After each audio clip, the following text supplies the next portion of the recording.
Protein ரிச்சான உளுந்து கஞ்சி தான் பார்க்க போகிறோம். இது பருப்பு வந்து நல்லா பூவாக வெந்துருச்சு. இப்போ இதை வந்து இப்போ ஊற்றிடலாம். Welcome to our channel. இன்றைக்கி சூப்பரான ஹெல்த்தியான உளுந்து கஞ்சி ரெசிபி தான் பார்க்க போகிறோம். இது திருநெல்வேலி ஸ்பெஷல் உளுந்து கஞ்சி. இது வந்து நான் வந்து வெள்ளை உளுந்து தான், முழு உளுந்து எடுத்து வச்சுருக்கேன். இந்த முழு உளுந்து நான் 200 கிராமுக்கு தான் இப்போது கஞ்சி செய்ய போகிறேன். வாங்க பார்க்கலாம். முழு உளுந்து வந்து கொஞ்சம் நேரம் ஊற வச்சுக்கோங்க, தண்ணி ஊற்றி கலஞ்சிட்டு.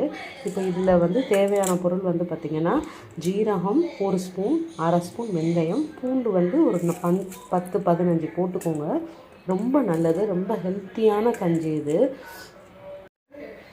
உளுந்து வந்து ஒரு 10 மினிட்ஸ் நான் ஊற வச்சுட்டேன். இப்போது இது எல்லாத்தையும் ஒன்றா உள்ளே போட்டு இப்போ வேக வச்சிடலாம். இப்போ இதை தனியாகவும் வேக வைக்கலாம். அப்படி இல்லைன்னா நீங்கள் குக்கரில் வந்து 2 விசில் வச்சுட்டிங்கனாலே போதும். 3 விசில் வைக்கணும். ஊற வச்சிங்கன்னா 2 நாளில் விசில் போதும். ஒரு மணி அப்புறம் இந்த கஞ்சிக்கு தேவையான கருப்பட்டி, இதுக்கு வந்து கருப்பட்டி தான் போடணும். நான் வந்து ஒரு பெரிய கருப்பட்டி இருக்குல்ல, அதில் பாதி கருப்பட்டி எடுத்திருக்கேன். கொஞ்சம் எக்ஸ்ட்ராவாக ஒரு குட்டி துண்டு எடுத்திருக்கேன். இப்போ இதை வந்து காய்ச்சிடலாம். பாகாக காய்ச்சக்கூடாது, தண்ணி ஊற்றி நல்லா மண்ணெல்லாம் எடுக்கிற அளவுக்கு இதை காய்ச்சணும். நெக்ஸ்ட் இந்த டிஷ்ஷுக்கு அது முக்கியமானது வந்து ட்ரை ஜிஞ்சர், அதாவது சுக்கு பொடி. சுக்கு பொடி இது வந்து நம்ம இப்படி தட்டி சுக்கு வந்து மிக்சியில் போட்டு திரித்து வச்சுக்கோங்க. இது லாஸ்ட்டாக நம்ம இதெல்லாம் நம்ம வந்து இங்கே உளுந்து இங்கே கருப்பட்டி வேகுது இல்லையா, இதை முடிச்சு இதெல்லாம் ஒன்றா சேர்த்ததுக்கப்புறம் ஜிஞ்சரை வந்து பொடி பண்ணி இதில் சேர்த்துக்கலாம். இது ஊற்றினதுக்கப்புறம் அடுப்பை ஆன் பண்ணி கொஞ்சம் ஒரு 5 மினிட்ஸ் வந்து இதை கொதிக்க விடுங்க. கொதிக்க விட்டதுக்கப்புறம் தேங்காய் பால் எடுத்து இதில் கொஞ்சம் ஊற்றலாம். தேங்காய் பால் ஊற்றலாம், பசும்பால் ஊற்றலாம். அப்படி இல்லைன்னா பருத்தி கொட்டை வாங்கி அதை ஊற வச்சு அரைச்சி பால் எடுத்தும் இதில் ஊற்றலாம்.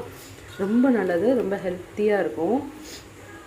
பருத்தி பால் ஊற்றினீங்கன்னா சளி பிடிச்சிருக்கிறவங்களுக்கு, கோல்டாக இருக்கிறவங்களுக்குலாம் ரொம்ப ஹெல்த்தியான ஃபுட்டு. ஒரு டம்ளர் குடிச்சிங்கனாலே போதும்.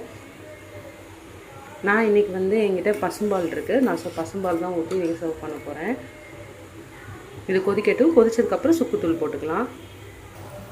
கொதிச்சிருச்சு. இப்போ நம்ம தட்டி வச்சுருக்க சுக்கு பவுடரை போட்டுக்கலாம். சுக்கு பவுடர் இப்போ வந்து ஒரு டம்ளர் பால். இது கொஞ்சம் சூடு ஆறுனதுக்கப்புறம் கொஞ்சம் பால் ஊற்றுங்க. ஏன்னா இது கருப்பட்டி ஊற்றிருக்கோம். கொஞ்சம் சூடு ஆறுனதுக்கப்புறம், ரொம்ப கொதிக்குது, ஸோ சூடு ஆறுனதுக்கப்புறம் பால் ஊற்றிக்கலாம். நெக்ஸ்ட்டு ஒரு கை தேங்காய் பூ போட்டுக்கிறேன். ஒரு கை தேங்காய் பூ போட்டுக்கோங்க, ரொம்ப நல்லாயிருக்கும்.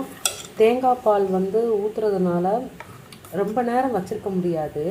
ஸோ அதனால தான் வந்து நான் வந்து பசும்பால் ஊற்றுறேன். தேங்காய் பால் ஊற்றிட்டா டக்குன்னு உடனே குடிச்சிடணும்.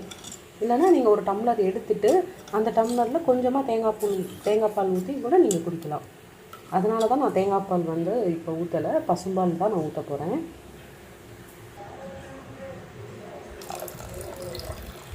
பால் ஊற்றியாச்சு.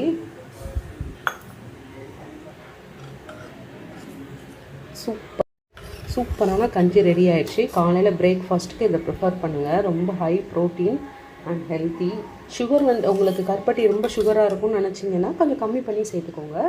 ரொம்ப நல்லாயிருக்கும். செஞ்சு பார்த்துட்டு கமெண்ட் பண்ணுங்கள், ஷேர் பண்ணுங்கள், சப்ஸ்கிரைப் பண்ணுங்கள். தேங்க்யூ ஃபார் வாட்சிங்.